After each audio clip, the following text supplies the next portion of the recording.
Ils ont donc mis au monde le terroriste. Le terme terroriste est une distinction creuse désignant toute personne ou groupe qui choisirait de défier l'ordre établi. Ceci n'est pas à confondre avec le fictif Al-Qaïda, qui est en réalité le nom d'une base de données informatique des Moudjahidines supportée par les États-Unis dans les années 80.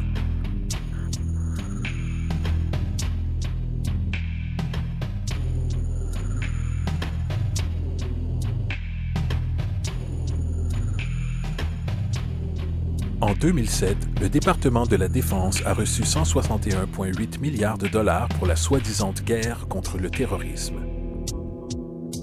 Selon le Centre national de contre-terrorisme, en 2004, environ 2000 personnes ont été tuées dans le monde en raison de prétendus actes terroristes.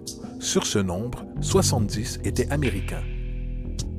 En utilisant ce nombre comme moyenne générale, ce qui est extrêmement généreux, il est intéressant de remarquer que 2 fois plus de personnes meurent d'allergie aux arachides chaque année. En comparaison, la cause principale de décès en Amérique est une maladie coronarienne tuant environ 450 000 personnes chaque année. L'allocation gouvernementale pour le fonds de recherche sur ce problème était d'environ 3 milliards de dollars.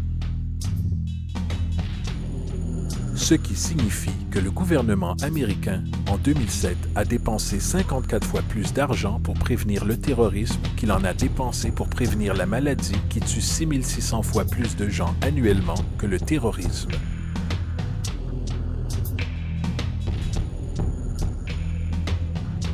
Pourtant, les mots terrorisme et Al-Qaïda sont utilisés arbitrairement dans les médias pour qualifier toute action entreprise contre les intérêts des États-Unis. Le mythe s'élargit. À la mi-2008, le procureur général des États-Unis proposa en fait que le Congrès américain déclare officiellement la guerre contre le fantasme. Sans mentionner qu'en juillet 2008, il y a maintenant plus de 1 million de gens actuellement fichés sur la liste de surveillance terroriste américaine.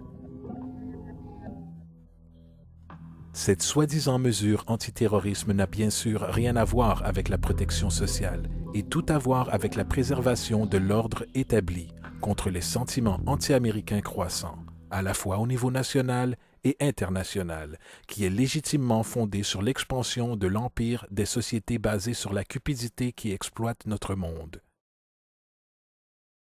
Les vrais terroristes de notre monde ne se rencontrent pas dans le noir à minuit, ou crient Allah Akbar avant une quelconque action violente. Les vrais terroristes de notre monde portent des costumes à 5 000 $ et travaillent dans les plus hautes sphères de la finance, du gouvernement et des affaires. Alors, que faisons-nous?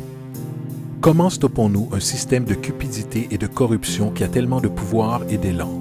Comment stoppons-nous ce comportement de groupe aberrant qui ne ressent aucune compassion pour les milliers de morts en Irak et en Afghanistan pour que la corporocratie puisse contrôler les ressources énergétiques et la production d'opium pour les profits de Wall Street?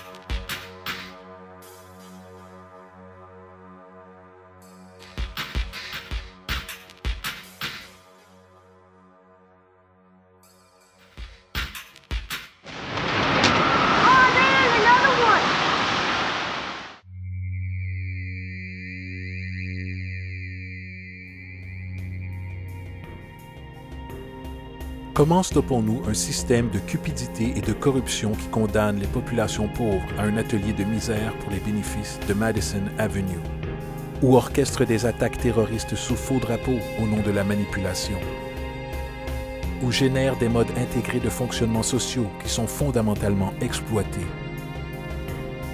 ou réduit systématiquement de nombreuses libertés et viole les droits de l'homme afin de se protéger lui-même de ses imperfections.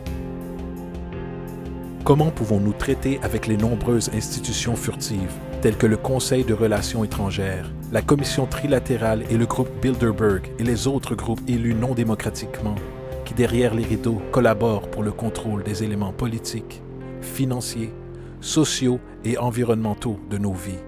Afin de trouver une réponse, nous devons d'abord chercher la véritable cause sous-jacente, car le fait est, l'égoïsme, le pouvoir corrompu et les groupes basés sur le profit ne sont pas la vraie source du problème.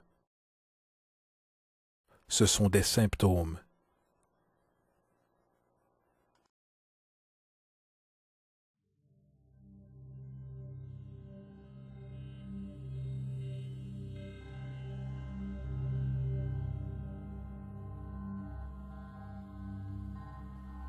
Mon nom est Jacques Fresco. Je suis un designer industriel et un ingénieur social. Je suis très intéressé par la société et par le développement d'un système qui pourrait être viable pour tout le monde. Avant tout, le mot corruption est une invention monétaire.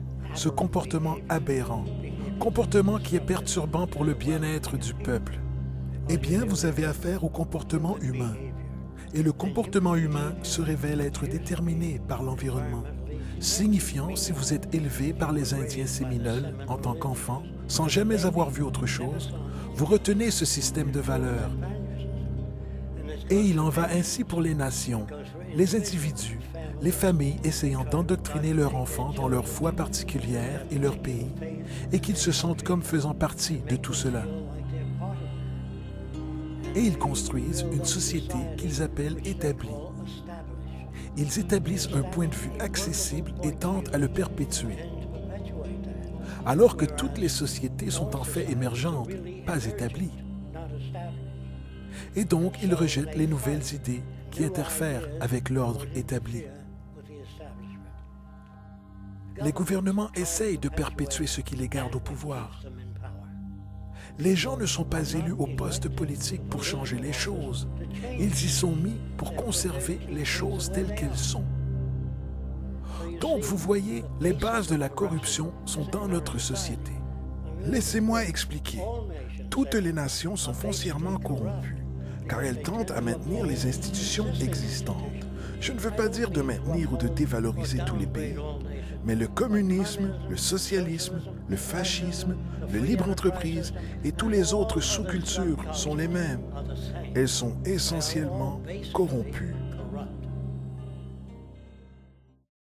La caractéristique la plus fondamentale de nos institutions sociales est la nécessité de se préserver. Que ce soit une corporation, une religion ou un gouvernement, le premier intérêt est de préserver l'institution elle-même. Par exemple, la dernière chose qu'une compagnie pétrolière voudrait est qu'une énergie qui ne soit pas en sa possession soit utilisée, car ça rendrait cette compagnie moins importante pour la société. De même que la guerre froide et la chute de l'Union soviétique étaient en réalité une façon de préserver et perpétuer une institution économique et l'hégémonie globale des États-Unis. Pareillement, les religions conditionnent le peuple à se sentir coupable pour les tendances naturelles. Chacun proclame offrir le seul chemin vers le pardon et le salut. Au cœur de cette autopréservation institutionnelle repose le système monétaire, car c'est l'argent qui fournit les moyens du pouvoir et de la survie. C'est pourquoi, tout comme une personne pauvre peut être amenée à voler pour survivre, c'est une tendance naturelle de faire tout le nécessaire pour prolonger la rentabilité d'une institution.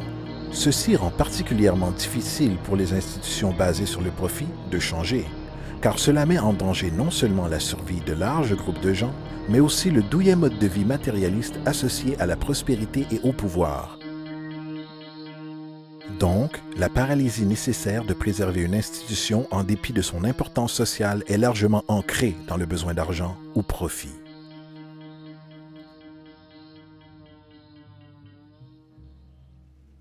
Quel intérêt cela a-t-il pour moi? Est ce que les gens pensent.